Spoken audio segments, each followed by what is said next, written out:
Hello সুপ্রিয় শিক্ষার্থীরা, সবাইকে বাংলা সম্ভারের আরও একটি ক্লাসে স্বাগত। বাংলা সম্ভারের আজকের ক্লাসে আমরা চমৎকার শর্ট টেকনিকের মধ্য দিয়ে কীভাবে সারাংশ এবং সারমর্ম লেখা যায় সেটা শিখব। একটা বিষয়ে আমাদের সারাংশ এবং সারমর্ম নবম দশম শ্রেণী, একাদশ দ্বাদশ শ্রেণী সহ বাংলাদেশের যে লিখিত চাকরি পরীক্ষাগুলো আছে এখানে থেকে প্রশ্ন আসতে দেখা যায়। বিসিএস লিখিত পরীক্ষা সহ বিভিন্ন প্রতিযোগিতামূলক পরীক্ষা, ঢাকা বিশ্ববিদ্যালয়ের রিটেন পরীক্ষায় প্রত্যেক বছরই দেখা যায় এই জায়গা থেকে প্রশ্ন আসে। তো আমরা আজকে আমাদের এই ক্লাসের মধ্য দিয়ে আমরা কিভাবে দেখব সহজে সারাংশ এবং সারমর্ম লিখে আমাদের এই লিখিত অংশের পূর্ণ মার্কস পাওয়া যায়। আমাদের সারাংশ এবং সারমর্ম সম্পর্কে একটু ধারণা নিই। ধারণাটা কি, সারাংশটা এক্স্যাক্টলি সারাংশ কাকে বলে বা সারমর্মটাই কাকে বলে। সারাংশটা হচ্ছে যেটা অনুচ্ছেদ থেকে লেখা হয়, যেটা অনুচ্ছেদ থেকে লেখা যেটা, সেটাকে বলা হয় সারাংশ। আর সারমর্মটা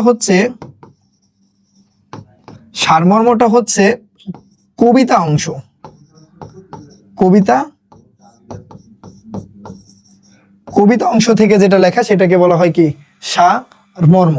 তো আমরা দেখব এই সারাংশ বা সারমর্মের ক্ষেত্রে আমাদের যে বিষয়গুলো আমরা ধাপে ধাপে শিখবো যে কি কি করতে হয়। আমাদের সারাংশ বা সারমর্ম লেখার ক্ষেত্রে স্বাভাবিক নিয়মে যে কয়টা প্রশ্ন থাকে সেই প্রশ্নগুলো আমরা এখানে দিয়েছি যে স্যার আকৃতি কতটুকু হবে। প্রথম প্রশ্ন যে সারাংশ সারমর্ম কতটুকু লিখবো আমরা।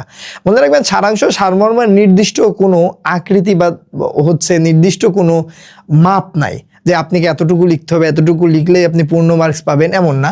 তবে আমাদের ক্ষেত্রে মূল রচনা যদি শতভাগ থাকে, মূল রচনা থেকে বিস্তৃত অংশগুলোর মধ্যে আমরা লিখব প্রায় 1/4 অংশ।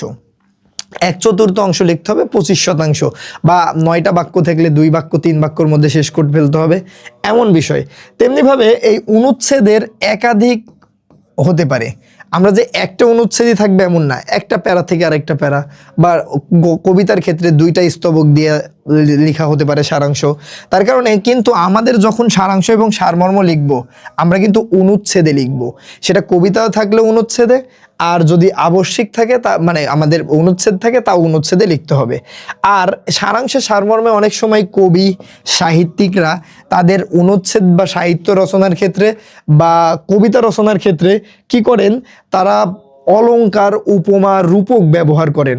অলংকার, রূপক, উপমা এইগুলো মুক্ত করতে হবে এবং নিজস্বই সহজ সরল চটুল ভাষায় লিখতে হয় সারাংশ সারমর্ম। আর যেটা প্রত্যক্ষ উক্তি, সারাংশ সারমর্মে কোনো যদি প্রত্যক্ষ উক্তি থাকে তাহলে সেটা কেবল পরোক্ষ উক্তিতেই লিখতে হবে আমাদের, মানে আমাদের নিজেদের মতো করে লিখতে হবে। এখানে আত্মকেন্দ্রিক চিন্তা করা যাবে না। তো আমরা এই বিষয়গুলো যদি আরেকটু ডিটেইলি আমরা দেখতে যাই তাহলে আমরা দেখি প্রথমে যে অংশটা থাকে সেটা কি যে আমরা মূল অংশ চিহ্নিতকরণ। সারাংশ সারমর্মের ক্ষেত্রে আমরা মূল অংশ কিভাবে চিহ্নিত করে আমরা সারাংশ সারমর্ম লিখব। তো মূল অংশ চিহ্নিত করার ক্ষেত্রে কয়েকটা টেকনিক ফলো করতে পারেন আপনারা। সেই টেকনিকগুলো কি কি হতে পারে, সেই টেকনিকগুলো আমরা যদি এখানে দেখার চেষ্টা করি। তো এখন লক্ষ্য করবেন, তৃতীয় দৃষ্টিকোণ থেকে চিন্তা করা। প্রথমে বারবার পড়তে হবে, যে অনুচ্ছেদটা থাকবে সে অনুচ্ছেদটা বারবার পড়তে হবে। এই বারবার পড়লে কি হবে, অনুচ্ছেদের অন্তর্নিহিত ভাব বা অন্তর্নিহিত মূল বিষয়টা আপনি বুঝতে পারবেন। তারপরে আপনাকে কি করতে হবে, যেটা আমরা বলছিলাম, নিবিড় পাঠের মাধ্যমে কেবল অন্তর্নিহিত মূল ভাবটা শনাক্ত করে তাকেই প্রাধান্য দিয়ে সারাংশ লিখতে হয়। এখন এই মূল অংশ চিহ্নিত করার ক্ষেত্রে আমাদের কি করতে হবে, আমাদের আর যে বিষয়গুলো ফলো করতে হবে সেটা তৃতীয় দৃষ্টিকোণ থেকে চিন্তা করতে হবে। তৃতীয় দৃষ্টিকোণ আমরা যদি দেখি, দৃষ্টিকোণ, তৃতীয় দৃষ্টিকোণ থেকে চিন্তা। তৃতীয় দৃষ্টিকোণ থেকে কি, সমাজ, দেশ, জাতি, রাষ্ট্র, এদিক থেকে চিন্তা করতে হবে। আত্মকেন্দ্রিক চিন্তা করা যাবে না। লেখক এই লেখাটা লিখছে, এটা সমাজে কোন ইফেক্ট ফেলবে, মানুষের চারিত্রিক কোন ইফেক্ট ফেলবে, রাষ্ট্রের কি ইফেক্ট ফেলবে, ঠিক আছে, ধর্মের কোন দিকটাতে আসবে, এই দিক থেকে চিন্তা করলেই, বারবার কয়েকবার পরে এই দিক থেকে চিন্তা করলেই আপনি মূল অংশটা বা মূল ভাবটা কি করতে পারবেন, চিহ্নিত করে ফেলতে পারবেন।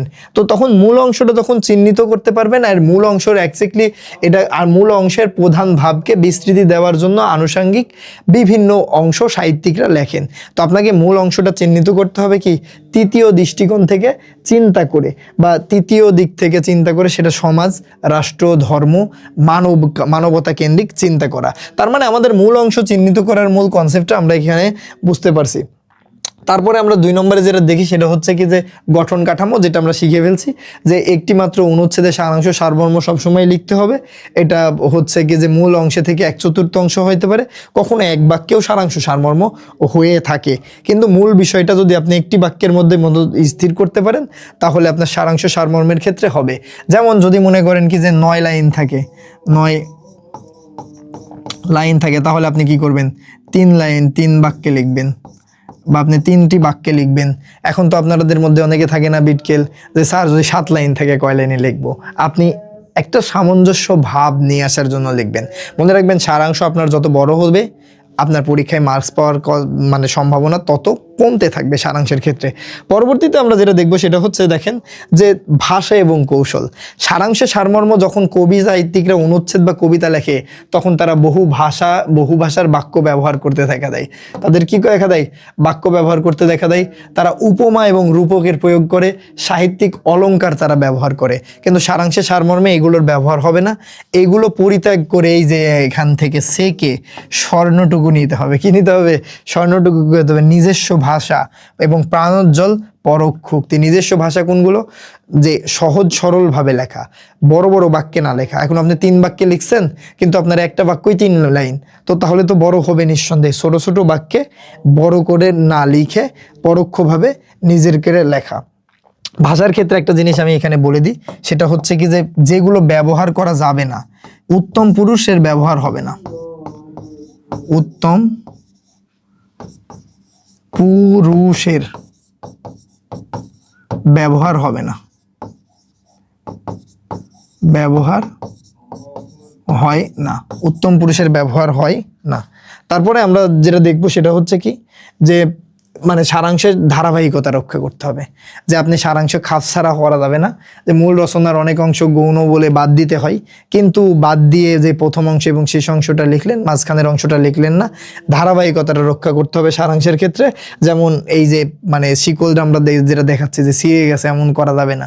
ধারাবাহিকতা, একান্তই ধারাবাহিকতা রাখা আবশ্যক। যে আপনি মানব চরিত্র নিয়ে লিখছে, আপনি মানব চরিত্র থেকে অন্য কিছুতে চলে যেতে পারেন, এইগুলো নিয়ে লেখা যাবে না। ধারাবাহিকতা রক্ষা করতে হবে। তারপরে আমরা যে বিষয়টা বাদ দিব কোনগুলো, একই ভাবের পুনরুক্তি করা যাবে না। একই ভাবের কি করা যাবে না? পুনরুক্তি করা যাবে না। এক কথাই বারবার লেখা যাবে না। তারপর প্রদত্ত রচনাংশের ভাষা বা উদ্ধৃতি হুবহু ব্যবহার করা যাবে না। কোনো ধরনের উক্তি, যুক্তি, কবিতা অংশ ব্যবহার করা যাবে না সারাংশে। তারপরে দেখেন নিজের কোনো মন্তব্য সংযোজন করা যাবে না। নিজের কোনো আমি মনে করি তাই এটা এমন করা উচিত, আমাদের এমন পরিবর্তন হওয়া উচিত, এই সকল শব্দগুলো লেখা যাবে না সারাংশে সারমর্মে। আর নতুন কোনো বিষয় তো সংযোজন করা যাবেই না। দেখা যাচ্ছে অর্থ নিয়ে লেখা, মানব চরিত্র নিয়ে লেখা, মানব চরিত্রের সত্যতার গুণ নিয়ে লেখা, আপনি সততা গুণের সাথে আরও একটি গুণ যুক্ত করে দিয়েছেন। এইগুলো সারাংশে সারমর্মে করা যাবে না। নিজস্ব কোনো কিছু সংযোজন করা যাবে না সারাংশে সারমর্মে। এখন আমাদের ফাইনাল যে কম্পিটিশন যায়, আমরা সারাংশ সারমর্ম কি বলছি? যে গঠন হবে 1/4, ধারাবাহিকতা রক্ষা রাখতে হবে, মানে সম্পূর্ণ মূল অংশ কেন্দ্রিকই হতে হবে সারাংশ সারমর্মটি, আর ভাষা অলংকার মুক্ত পরোক্ষ এবং উক্তিতে সারাংশ সারমর্ম কি করতে হবে? লিখতে হবে না, লিখতে হবে নিজের ভাষায়। তারপরে পরবর্তীতে আমরা একটা না একটা সারাংশ লিখে নিয়ে আসছি। এগুলো আপনি প্র্যাকটিস করে দেখতে পারেন। যে অভ্যাস ভয়ানক জিনিস, অভ্যাস হঠাৎ করে পরিবর্তন করতে চায়। দেখেন কত ছোট মানুষ অভ্যাসকে কাছে দারুণভাবে বশীভূত, অতএব হঠাৎ কারো পক্ষে অভ্যাস পরিবর্তন করা সম্ভব নয়। তাই বদ অভ্যাস ত্যাগ করতে চাইলে ধারাবাহিকতার অনুসরণ করতে হবে। যেমন দেখেন এখানে বলছে কি, এখানে বদ অভ্যাসের কথা বলতে গিয়ে এখানে বলছে কি, এখানে বলা হয়েছে সপ্তাহর কথা, তারপরে মাসের কথা, একটা নির্দিষ্ট সময় নিয়ে। তো জাস্ট একদিকে কি ধারাবাহিকতা উল্লেখ করে বিষয়টা ক্লিয়ার করা হয়েছে। তো আপনারা দুই একটা প্র্যাকটিস করলে এমনভাবে সারাংশ করতে পারবেন। দেখেন সারমর্মর কথা যদি বলি, আমাদের এই যে একটা কবিতা অংশ আছে, কবিতা অংশ দিক থেকে আমরা সারাংশ লিখছি কি, দেখেন একটা বাক্যে সারাংশটা শেষ করা হয়েছে। যেমন কি করছে দেখেন, উদার উচ্চমনা ব্যক্তি তার বিশ্বের সান্নিধ্যে দীপ্ত ও হয়ে শত্রুতা সাধনের তৎপর ব্যক্তির কল্যাণ করে থাকেন। তো দেখেন এই যে আমাদের এই পুরো একটা কবিতার অংশটা আমরা এক লাইনে কি সারাংশ সারমর্মের সমাধান আমরা করতে পেরেছি। আশা করি আজকের ক্লাসের মধ্য দিয়ে সারাংশ বা সারমর্ম লেখার ক্ষেত্রে আমাদের যে বিষয়গুলো আমাদের ফলো করা বা আমাদের যে বিষয়গুলো আমরা জানা উচিত সেইগুলো নিয়ে আমি ইনশাল্লাহ আলোচনা করছি। তো আমাদের ক্লাসগুলো যদি ভালো লাগে আমাদের ক্লাসগুলো বন্ধুদের মাঝে শেয়ার করুন, আমাদের ফেসবুক পেজ ইউটিউব চ্যানেলকে শেয়ার সাবস্ক্রাইব করে আমাদের পাশে থাকুন। ধন্যবাদ সবাইকে। আসসালামু আলাইকুম।